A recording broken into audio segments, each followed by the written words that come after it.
Latest episode দেখুন একদম add free. দে দে দে দে।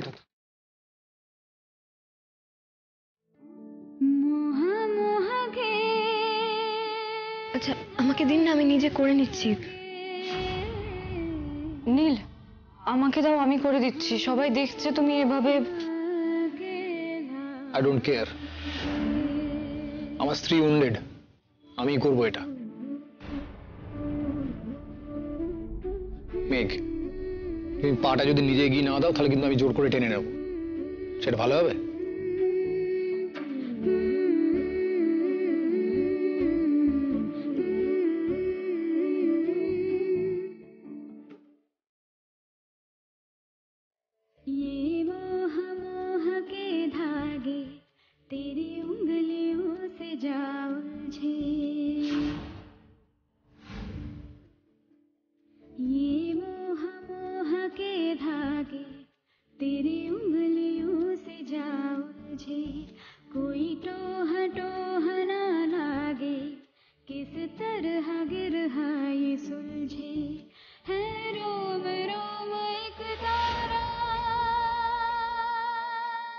ইস, অনেকখানি কেটে গেছে, একটা টেক ব্যাক দিয়ে দেবো।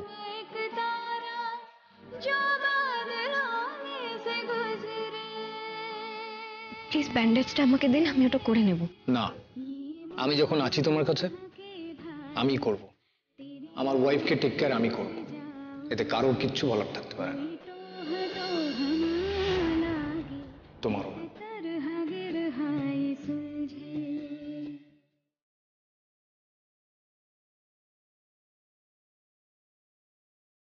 খুব সুখ হচ্ছে না তোর মেঘ? নীল তোর পা কোলে নিয়ে আদর করছে। শেষ হয়ে যাবে সব সব, আই প্রমিস ইউ।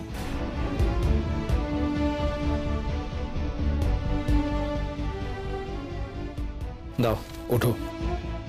আমার হাতটা দাও।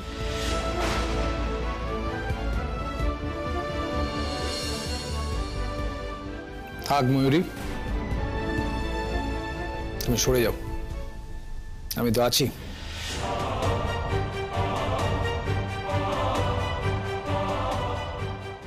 মেঘ, আমার হাতটা ধরো, নিজের ঘরে চলো। রিচুয়ালস যা হওয়ার ওখানেই হবে, তুমি এখন পাটাকে রেস্ট দেবে। আমি পারবো, ঠিক আছে।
রিচুয়াল শেষ না হলেও আমার প্রমিস তো বদলাবে না মেঘ।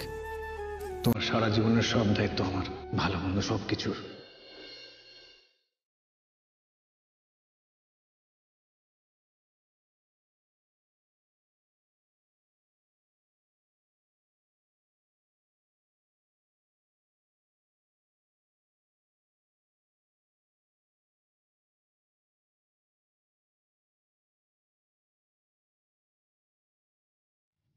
মা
আমি করে নিচ্ছি।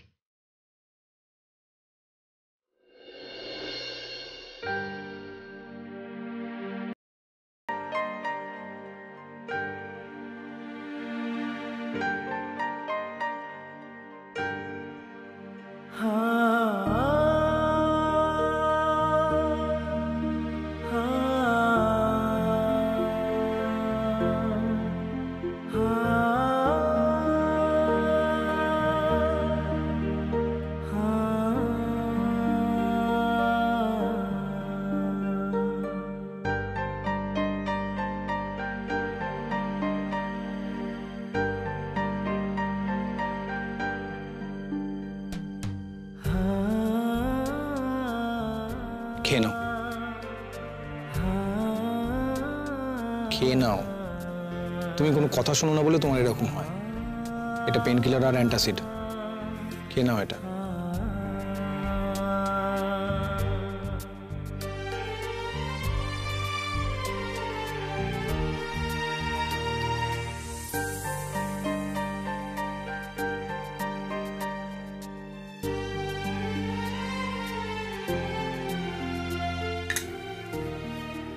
একদম উঠবে না এখন, কাকামণি এসে ইঞ্জেকশন দিয়ে যাবে। আপনি খুব সিন ক্রিয়েট করতে ভালোবাসেন না? আপনার পড়ানো ইংলিশ ড্রামার মতন ড্রামাটিক সিন। কোনটা সিন ক্রিয়েট করলাম? সবটাই তো। বিয়ে, আমার সঙ্গে লুকিয়ে লুকিয়ে ঘরে কথা বলতে আসা, সবার সামনে আমাকে গার্ড করার চেষ্টা, তারপর আমাকে এভাবে ঘরে তুলে নিয়ে আসা, সবকটাই তো সিন ক্রিয়েট স্যার। এখন তোমাকে নিয়ে আসাটা তোমার সিন ক্রিয়েট মনে হলো? হলো তো। শুধু আমার কেন, সবার তাই মনে হলো যে এটা সিন ক্রিয়েট। কে কি ভাবলো তাতে আমার কিচ্ছু যায় আসে না। আমার যায় আসে। আর আপনি যখন সিনটা বারবার আমাকে নিয়ে ক্রিয়েট করছেন, তখন আমার আপত্তিটাও আপনাকে মানতে হবে। আশ্চর্য তো, তুমি উঠে নিজে ঠিক করে দাঁড়াতে পারলে না। নিজের পায়ের অবস্থাটা দেখেছো একবার? এতটা কেটে গেছে, ওই ভারী বাসনটা পরে কালশিটে হয়ে গেছে জায়গাটা। গেছে গেছে, কি করা যেতে পারে? আমি অসাবধান হয়েছি, দায়িত্ব জ্ঞানহীনের মতন কাজ করেছি, তাই সেটার ফল পেয়েছি। আমি তো নিজের মতন করে হ্যান্ডেল করে নিতাম সবটা। আপনার মাঝখানে হঠাৎ আমাকে এভাবে নিয়ে। মেঘ, তুমি যদি মনে করো তুমি এভাবে আঘাত পাবে, যন্ত্রণা পাবে, আর আমি দাঁড়িয়ে দাঁড়িয়ে দর্শকের মতো দেখবো, দেন আই মাস্ট সে তুমি ভুল। এটাকে যদি তোমার সিন ক্রিয়েট মনে হয়, তাহলে বলবো ড্রামার সিনের যে চ্যাপ্টারগুলো আছে তুমি সেগুলো ভালো করে পড়োনি, একবার রিভাইজ করে নিও। স্যার, আমি আপনাকে বলেছিলাম না, আমার সব অপমান অসম্মানের জন্য দায়ী একজন, আর সেটা আপনি। আপনি সেটা আজ আবারও প্রমাণ করে দিলেন। আমি তোমাকে ওখান থেকে নিয়ে এলাম, তাতে তোমার অপমান বা অসম্মানের কি আছে? নেই। আপনি এই কথাটা মন থেকে বলছেন? স্যার, কালকে আপনি এই ঘরে আসা নিয়ে আমাকে কি কি কথা শুনতে হলো, কতভাবে অপমানিত হতে হলো, আপনি কি সেসব কিছুই দেখেননি? সব তো আপনার চোখের সামনেই হয়েছে। আপনি নিজেই বলুন না, সেগুলোর জন্য আমার কি অপরাধ ছিল? সবাই তো এটাই ধরে নিল যে আমি নির্লজ্জের মতন আপনাকে ডেকে এনেছিলাম আমার ঘরে, সবাইকে লুকিয়ে। আপনার মা এবং কাকিমার সেই বিশ্বাসটা আপনি টলাতে পেরেছিলেন? পারেননি তো।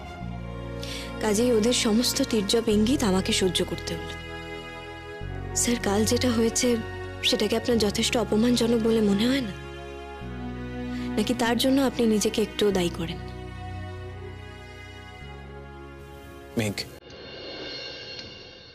আমি জানি তুমি অপমানিত হয়েছ, আর সেই অপমান আমার কারণেই হয়েছে, আমি সেটা মানি।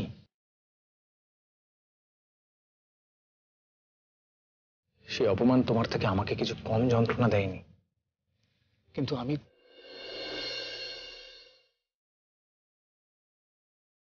তাই যদি হয়, তাহলে কেন আপনি আবার আমার অপমানের রাস্তা তৈরি করছেন? আপনার বাড়িতে আমাকে কেউ অ্যাকসেপ্ট করেনি আপনার স্ত্রী হিসেবে। আপনার মা বিরক্ত হয়ে আমার একটা রিচুয়ালস অবধি করতে চাইছেন না, আর সেখানে আপনি এখন যে কাজটা করলেন সেটা কি সকলের বিরক্তি আরো বাড়াবে না? মেঘ, তোমার অপমানের কারণ আমি হয়েছি সেটা আমি মেনে নিচ্ছি, আমি মাপ চাইছি তার জন্য তোমার কাছে, কিন্তু এই কথাটা আমি মানতে পারছি না।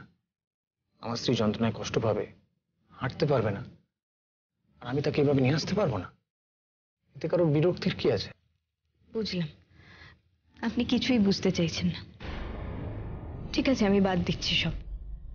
কিন্তু আমাকে এভাবে সকলের সামনে থেকে নিয়ে আসাটা আমার কাছে কতটা এম্বারেসিং একবারও ভেবে দেখেছেন? না, ভাবিনি। এতে এম্বারেসড হওয়ার কিচ্ছু নেই। আর এরকম কোনো কথা আমার মাথাতেও আসেনি যেটা এম্বারেসিং কিছু হতে পারে। তোমার পায়ে ব্যথা করছে, যন্ত্রণা হচ্ছে, কতটা কেটে গেছে, সেটা থেকে কষ্ট পাচ্ছ, এটার থেকে ইম্পর্টেন্ট আমার কাছে আর কিচ্ছু নেই। কে কি ভাবলো না ভাবলো তাতে আই ডোন্ট কেয়ার। তোমার কষ্ট হলে, তুমি যন্ত্রণা পেলে, সব সময় আমি এরকমই করব, যাতে তোমার যন্ত্রণা কম হয়, তোমার ব্যথা কম হয়। ব্যাস, এই কথাটা ভালো করে নিজের মাথায় ঢুকিয়ে নাও। এখানে গেঁথে নাও কথাটা, আমি তোমার কষ্ট সহ্য করতে পারি না।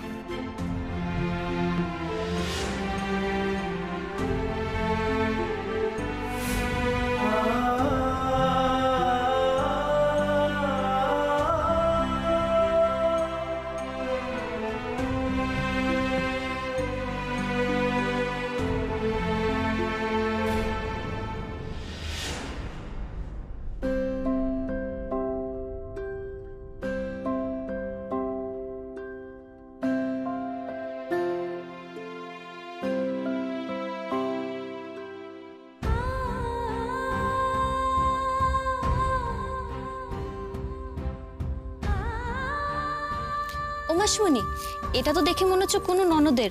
তা কোন জনের গো? ট্রেতে কার নাম লিখবো?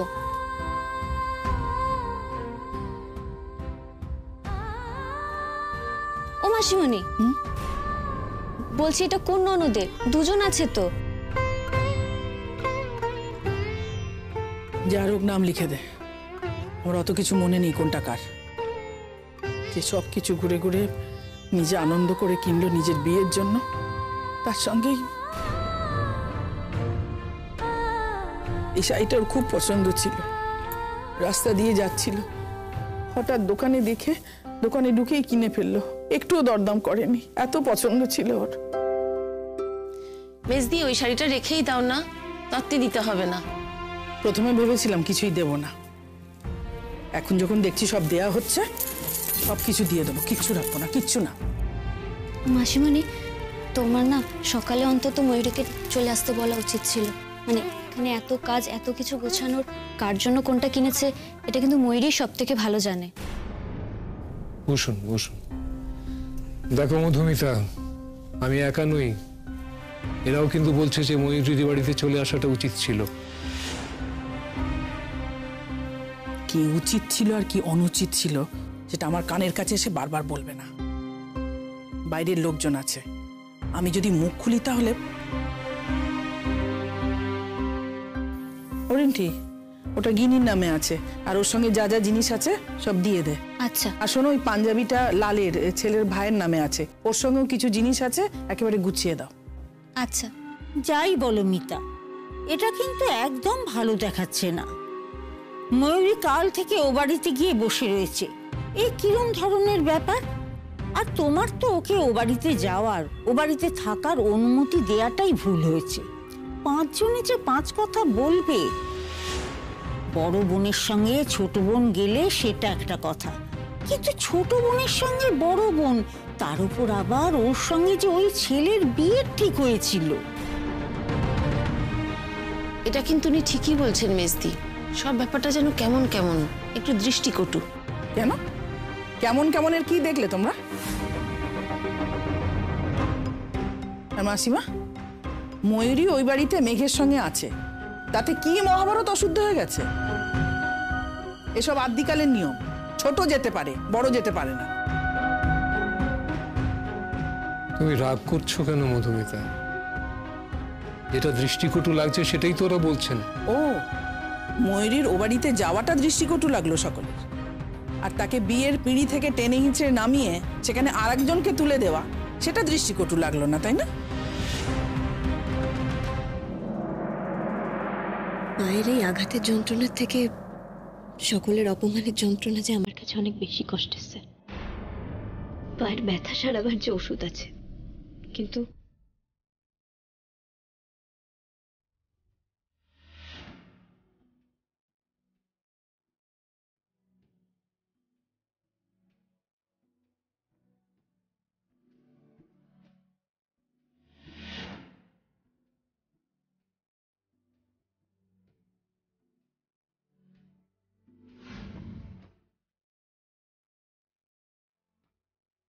মেঘ তাকাও, তাকাও আমার দিকে, আমি রিকোয়েস্ট করছি মেঘ তাকাও।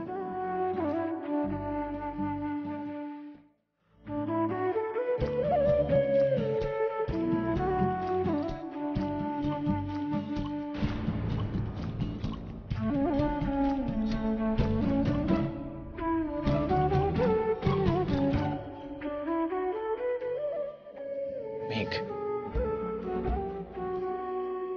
তাকাও প্লিজ। তোমার এই যন্ত্রণার ওষুধ আছে আমার কাছে, তাকাও আমার দিকে।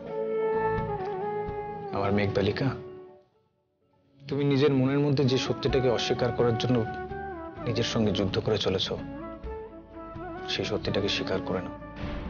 আমার দিকে তাকাও, আমি তোমার সব অপমান, সব অসম্মান মুছে দেবো। শুধু তুমি। বোন,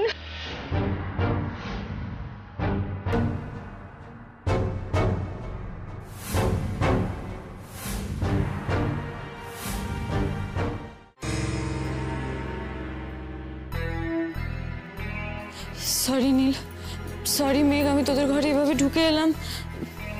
ময়ূরী, তোমার কি কিছু বলার আছে?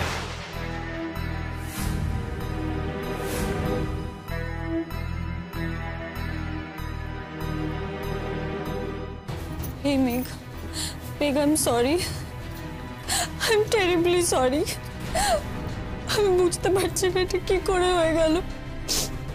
আমি না নিচে বসে বসে কাঁদছিলাম জানিস, ভাবছিলাম তোর সামনে আমি কি করে আসব, কি করে সবটা হয়ে গেল বলতো। আই এম সরি নীল, তুমিও নিশ্চয়ই ভাবছো আমি ইচ্ছে করে হাত সরিয়ে নিয়েছি। আমি ইচ্ছে অনিচ্ছের কথা বলিনি তো, আমি বলেছি যে হাতটা সরালে কেন হরাম ভাবে। ওটা একটা অ্যাক্সিডেন্ট ছিল নীল, প্লিজ একটু বোঝার চেষ্টা করো। আমি ভেবেছিলাম ও থালাটা ঠিকভাবে ধরে নিয়েছে, আর ওটা তোমার দেওয়া ভাত কাপড় নীল।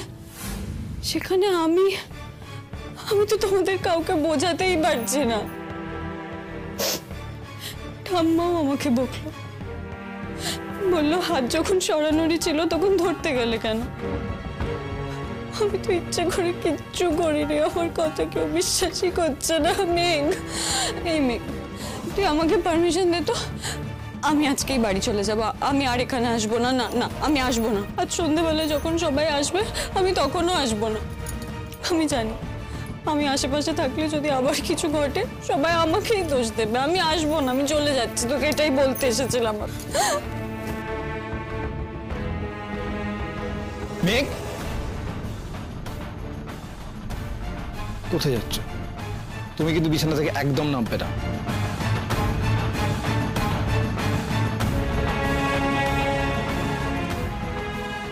তোমাকে বললাম না তুমি বিছানা থেকে একদম নামবে না।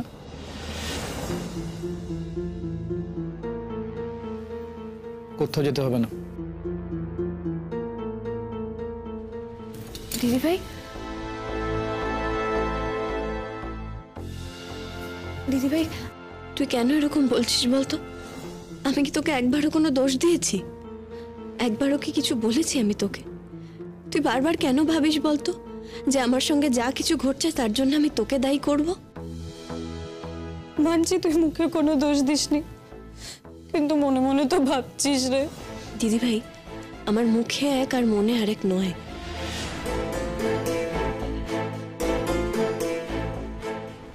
মিথ্যে কথা, মনে মনে টার্গেট করেছিস নীলকে ফ্রম ডে ওয়ান, মুখে কিচ্ছু বলিসনি।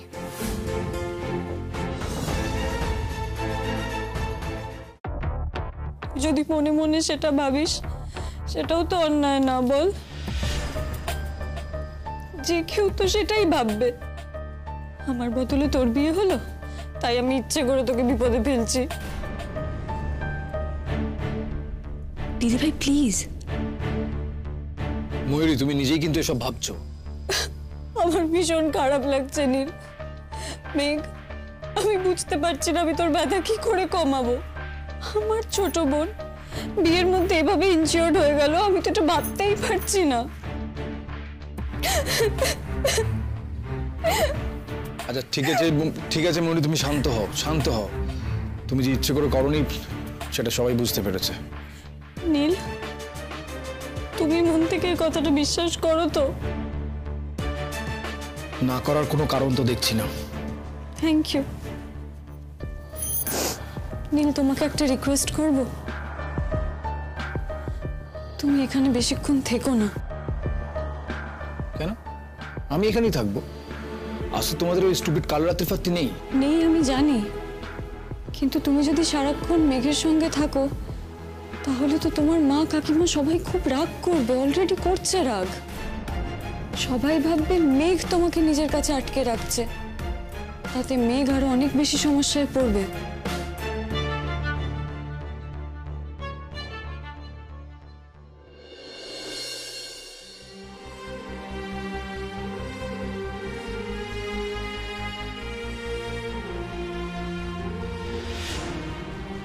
আমি অন্য ঘরে আছি, কোনো সমস্যা হলে আমাকে ডাকবে, ফোন করবে। আমি কিন্তু ঘরে যাচ্ছি, তুমি ফোন করবে এই আশা নিয়ে। করবে তো? করবে বিশ্বাসটা নিয়ে কিন্তু আমি যাচ্ছি।